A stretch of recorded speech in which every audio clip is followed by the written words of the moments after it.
There is a moment, subtle, like the breath before the wind, when everything stills. It is not silence. It precedes silence itself, a suspended pause between what you are and what you believe yourself to be. Have you ever sensed it? That strange feeling of presence without clear identity, as if an unseen depth were observing everything, even your own mind. Within this emptiness, where thoughts have yet to arise, the enigma of consciousness begins to reveal itself, not as an answer, but as a living question that watches you from within the mirror. We speak of consciousness as though we truly know it, yet the more we try to define it, the more it slips away. It is like trying to hold water in your hands. Some claim it emerges from the brain alone. Others say it is a divine spark. Some see it as a mere evolutionary byproduct, while others believe it is the very source of the universe. What is this force that allows all else to be perceived? What lies beyond the eye that perceives? Science measures its effects. Spirituality touches the invisible. But no theory, however elegant, fully contains the experience, because consciousness is not something observed from outside. It is that which observes, and at the same time, it is what you are. We live in an age that worships the visible. Bodies mapped, brains scanned, emotions quantified. Yet behind these electric impulses lies something irreducible. If the mind is software and the brain hardware, who or what runs the system? Ancients called this the soul, the spark that dwells within flesh, the flame that dances behind the eyes. Today we speak of neural networks, synapses, algorithms. Could the deepest part of us truly be nothing more than electrical discharges? Or is there, beyond flesh and time, something that never dies, that only observes? This duality has haunted humanity since it first dreamed. Body and soul, machine and mystery, reason and ecstasy. Now imagine that consciousness is not a product of the brain, but the field that surrounds it. Like a light that permeates all forms, only seeming individual because the ego's lens focuses the beam. This perspective appears across ancient mystical traditions. Hermes, in ancient Egypt, said, "As above, so below." Consciousness, seen this way, is not an attribute of humans, but a quality of the cosmos itself. In Kabbalah, there is the concept of the infinite light, a primordial emanation contracting to create space for the world. This contraction, the Tzimtzum, might it also be the origin of consciousness? The void where the self recognizes itself as separate, only to rediscover unity. Carl Jung, in exploring the collective unconscious, also touched on this mystery. There is something within us older than ourselves. Archetypes, symbols, voices that whisper before language. Perhaps consciousness is not an individual property, but an ocean where our identities are small waves, briefly lifted by the breeze of time. Close your eyes. Extinguish the world's light. Ask yourself, who are you when you sleep? During deep sleep, there are no names, no desires, no stories. Yet something remains, something awake before the body opens its eyes. This something, silent and untouched, might be true consciousness, not the one tied to thought or processing, but the one that simply is. In dreams, we live other realities. We travel, feel, suffer, love. But where is the body then? And who is the you experiencing these moments? Wakefulness and sleep reveal a subtle truth. Identity is unstable, but consciousness endures, like a mirror reflecting 1,000 forms, never mistaking itself for any.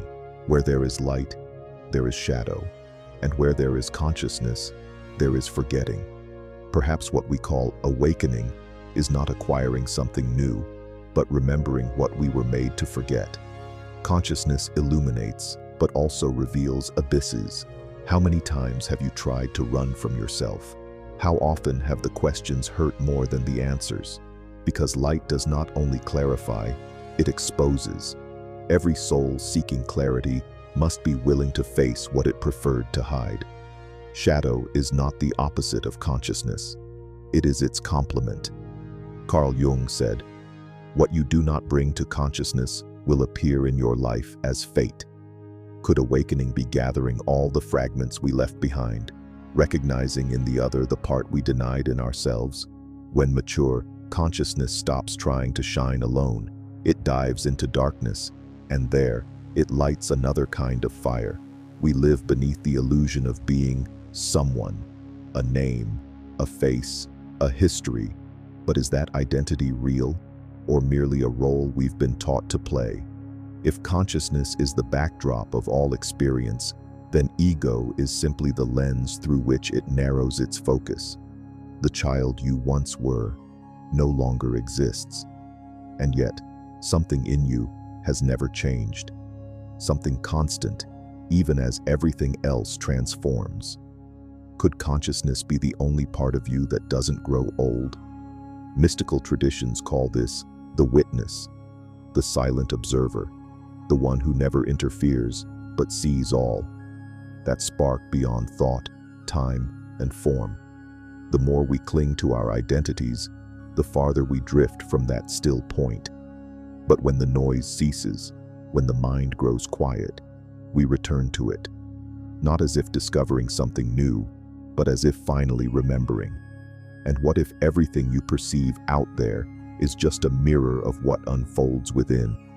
This is the essence of gnosis, the external world as a projection of the soul. Consciousness in this vision is not passive. It shapes, it manifests. We are not simply observers of reality, we are co-creators.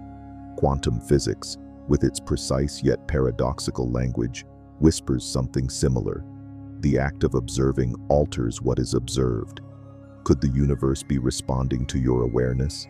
Instead of existing independently from you, might reality be entwined with your perception? Perhaps the world is not something to discover, but something that reveals itself as your inner state shifts. So when you transform within, what shifts outside? And what if consciousness is not an effect, but the origin? Before time, before form, before any particle or vibration, there is only being, a field of pure potential, without shape, without name, but aware. This is where philosophy touches the sacred. In Taoist thought, the Tao is that which cannot be named. In Kabbalah, the Ein Sof is the infinite, formless source of all light. Vedanta speaks of the Atman, the self that is one with all. Across traditions, consciousness is not viewed as accidental. It is the first movement, the original pulse. All else is echo. Have you ever looked into someone's eyes and felt something there, but couldn't quite name it? There is something that escapes form, something that pulses between words, between gestures, between silences. Perhaps consciousness lives in that interval, between the gaze and the meaning, between the sound and the quiet, between what is spoken and what is truly felt. In that subtle gap, time dissolves, logic surrenders, only presence remains. And in that space, you are no longer a separate self. You are vastness, stillness. And though brief, you have always been this. Now pause, breathe deeply, not with your lungs, but with your soul. Notice, you are here, fully, entire, and in this exact instant, consciousness is seeing through your eyes. It is not elsewhere, not in the past, not waiting in some distant future. It is where you are.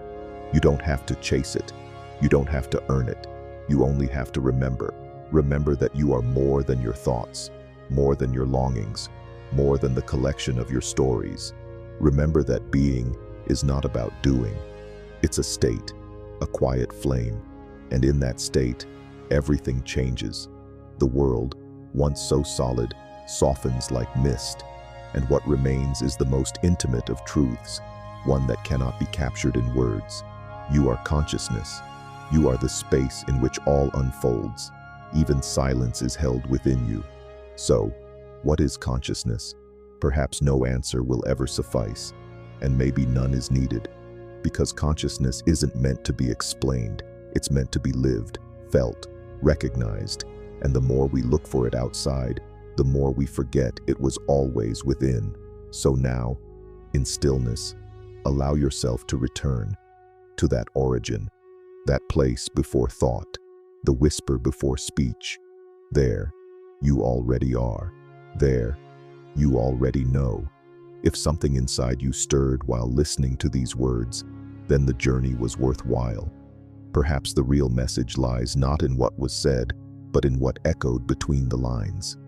In that quiet space, perhaps you caught a glimpse of yourself. If this video resonated with your inner path, gently support this work. Like it, share your reflection in the comments, and subscribe to Free Mind for more content that honors your silence, your truth, your mystery. And when the outer world grows too loud, remember, reality begins in the stillness within you.